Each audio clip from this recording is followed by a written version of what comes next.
인터넷에서는 다양한 공포 이야기가 유통되는데 그 중에서도 특히 유명한 한국의 공포 썰은 사람들의 상상력을 자극하고 등골을 오싹하게 만드는 요소들로 가득 차 있습니다. 여기에는 귀신, 이상한 사건, 미스터리한 현상 등이 포함될 수 있는데 이러한 이야기들은 입소문을 타고 퍼지면서 더욱 무섭고 길게 변형되곤 합니다. 이 이야기는 한 여대생이 주인공입니다.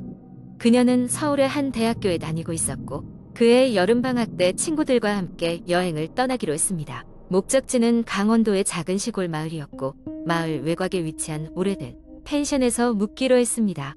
그 펜션은 마을 사람들 사이에서 귀신 들린 집으로 유명했습니다. 그러나 학생들은 이를 대수롭지 않게 여기고 흥미진진한 마음으로 여행을 떠났습니다. 도착한 날 학생들은 펜션 주인에게 간단한 설명을 듣기 위해 관리실에 모였습니다.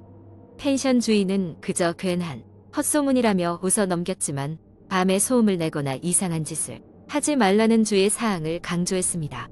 학생들은 대수롭지 않게 여기고 방으로 들어갔습니다. 펜션은 오래된 목조 건물이었고 삐걱거리는 바닥과 낡은 가구들이 묘한 분위기를 풍겼습니다. 그날 밤 학생들은 거실에 모여 앉아 음식을 먹으며 재미있는 이야기를 나누고 있었습니다. 그러다 한 학생이 인터넷에서 늙은 귀신 이야기를 꺼내며 분위기를 더욱 살벌하게 만들었습니다. 다른 학생들도 각자 아는 무서운 이야기를 꺼내기 시작했고 어느덧 방 안은 오싹한 기운으로 가득 찼습니다. 그런데 그때였습니다. 갑자기 굉음이 들려왔습니다. 모두가 깜짝 놀라 소리가 난 곳으로 시선을 돌렸습니다. 소리는 바로 위층에서 나는 것 같았습니다. 처음에는 바람 때문이겠거니 생각하고 다시 이야기를 이어갔지만 굉음은 계속해서 반복되었습니다. 결국 학생들은 호기심을 이기지 못하고 위층으로 올라가 보기로 했습니다. 위층에는 몇 개의 방이 있었고 그중 한 방의 문이 조금 열려 있었습니다. 학생들은 조심스럽게 그쪽으로 다가갔고 방 안을 살펴보았습니다.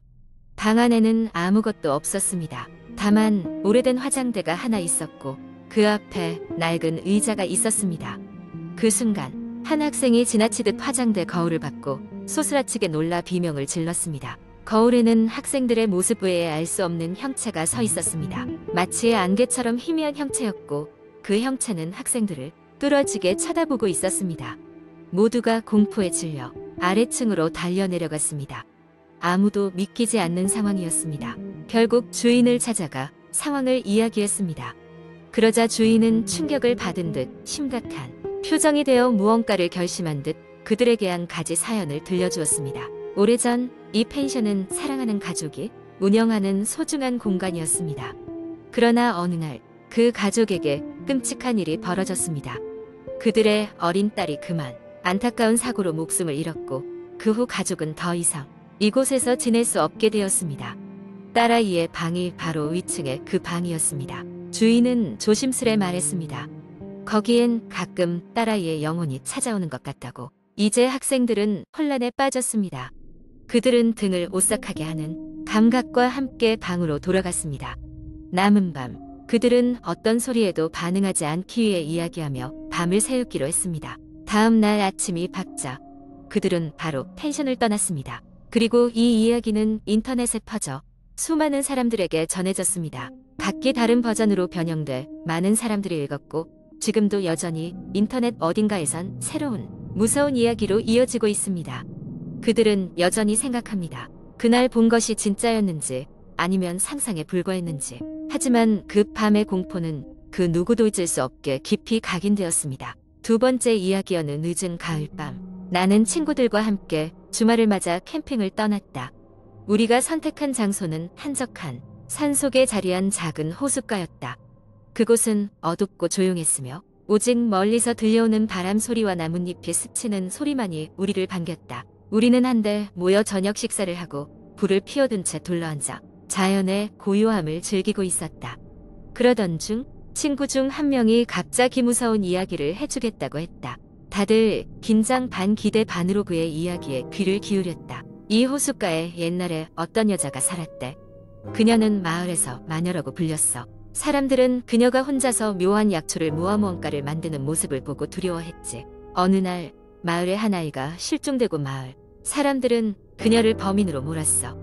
그녀는 끝내 몸을 숨길 수밖에 없었지만 억울함에 이 호숫가에 몸을 던졌대. 그 이야기를 들으며 우리는 괜히 서늘한 기운을 느꼈지만 대수롭지 않게 넘기기로 했다. 그러나 그날 밤 나는 쉽게 잠을 이룰 수 없었다. 텐트 밖에선 바람 소리와 함께 때때로 이해할 수 없는 속삭임이 들려왔다.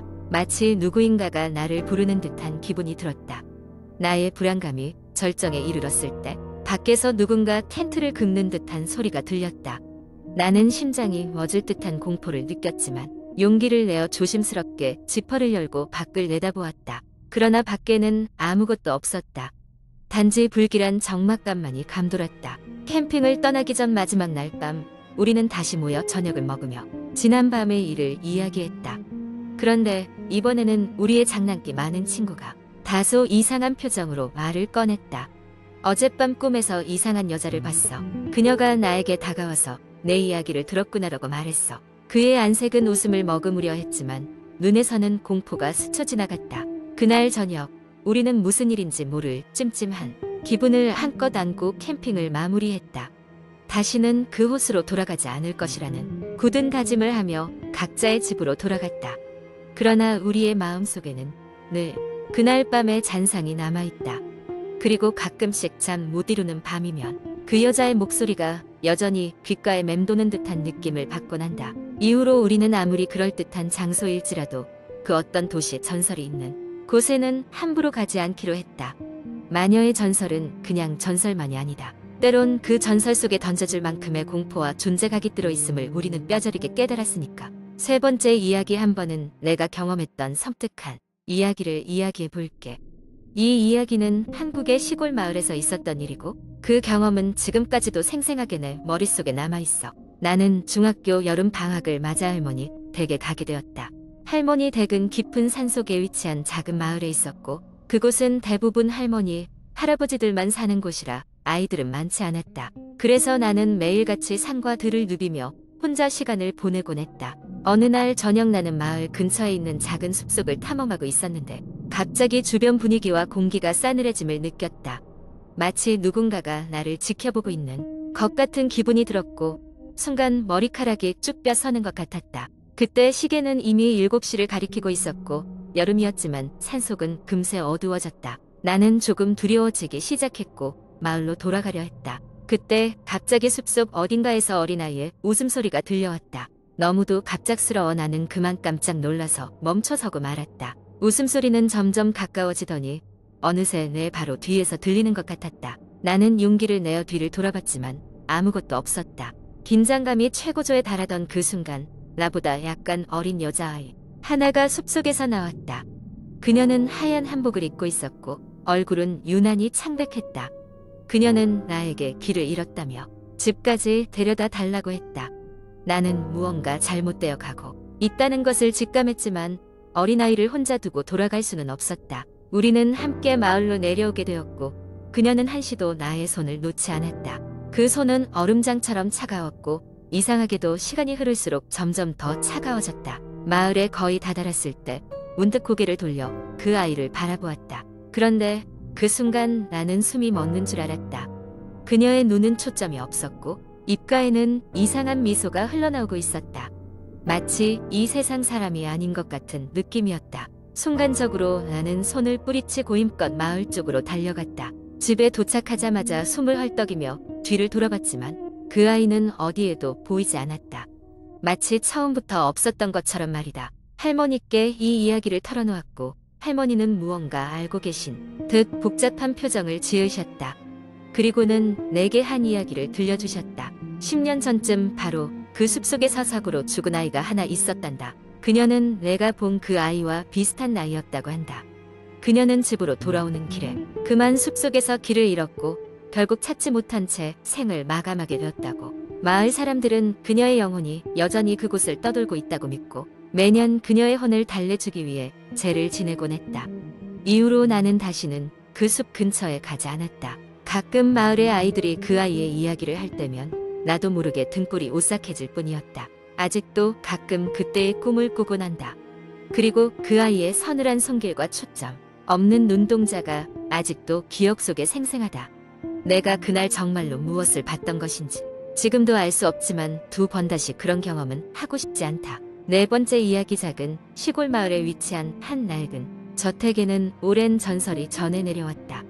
저택 주인은 많은 부와 명성을 쌓았지만 가족과의 불화로 인해 불행한 최후를 맞이했다고 한다. 그 이후로 저택은 여러 주인이 바뀌었으나 다양한 이유로 오랫동안 비어 있었다. 그러던 어느 날 도시에서 이주해온 한 젊은 부부가 저택을 구입하게 되었다.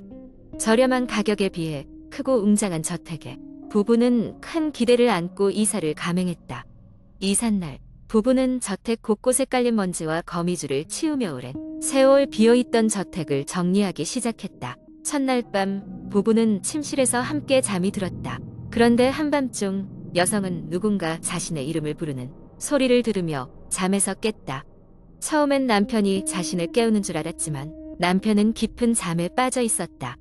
잘못 들었다 생각하고 다시 잠에 들려 했지만 같은 소리가 다시 들려왔다. 여성은 두려움에 잠시 망설이다 거실로 내려가 불을 켰지만 집안에는 아무도 없었다. 다음 날 부부는 그것이 단순한 착각이라고 생각했다. 하지만 저녁이 되자 이번에는 남성이 낮게 웃는 소리를 듣고 잠에서 깨었다. 그는 집안 곳곳을 돌아보았지만 역시 아무도 없었다. 게다가 이상한 냄새도 나는 듯했다. 두 사람은 불안함을 느끼며 점점 지쳐갔다. 며칠 후 부부는 저택의 뒷마당을 정리하던 중오래된 지하실 입구를 발견했다. 호기심에 이끌려 그곳을 내려가 보기로 했다. 낡은 나무 문을 열자 싸늘한 공기가 몸을 휘감았다. 지하실은 어두웠고 방치된 가구와 함께 누군가 그은 듯한 낡은 사진들이 널려 있었다. 사진 속에는 오래전 저택에 살았던 가족들이 찍혀 있었다. 하지만 공포스러운 점은 사진 속 인물들이 다들 슬프거나 두려움에 찬 표정을 하고 있다는 것이었다. 그날 밤 부부는 이상한 꿈을 꾸었다. 꿈속에서 그들은 저택의 과거 주인으로 보이는 사람들과 마주쳤다. 그들은 부부에게 무언가를 전하려는 듯 절박한 표정을 지으며 무언가를 말하고 있었으나 그 소리는 희미하여 잘 들리지 않았다. 무언가 이 집에서 잘못되었다는 확신을 갖게 되었다. 부부는 마을 주민들에게 이 전설적인 저택에 대해 물어보기로 결심했다. 주민들은 처음엔 말하기를 꺼려했지만 결국 한 할머니가 부부에게 다가와 오래된 이야기를 전해주었다. 그녀는 저택의 마지막 주인이 자신의 가족들로부터 미움받고 혼자 외롭게 생을 마감했으며 그 이후로 그의 잔인한 영혼이 저택에 남아있다는 것이었다고 설명했다. 부부는 두려움과 혼란 속에서 저택을 떠나 도시로 돌아가기로 결정했다. 이사를 준비하려는 순간 집안에 걸려있던 오래된 시계가 갑자기 울리며 그들의 결정을 환영하는 듯한 소리를 냈다. 부부는 급히 집을 나와 저택을 떠났다. 그로부터 몇 년이 지나도 그 저택은 여전히 비어있고 마을 사람들은 그곳에서 이상한 소리와 빛이 새어나오는 것을 목격할 때가 있다고 한다. 최신 기술로도 풀리지 않는 신비로움이 그 저택을 감싸고 있는 것이다. 시간이 흘러도 저택은 여전히 그 자리에 있지만 아무도 그곳에 머무르려 하지 않았다. 전설 속의 저택은 여전히 그곳에서 새로운 주인을 기다리고 있는지도 모른다.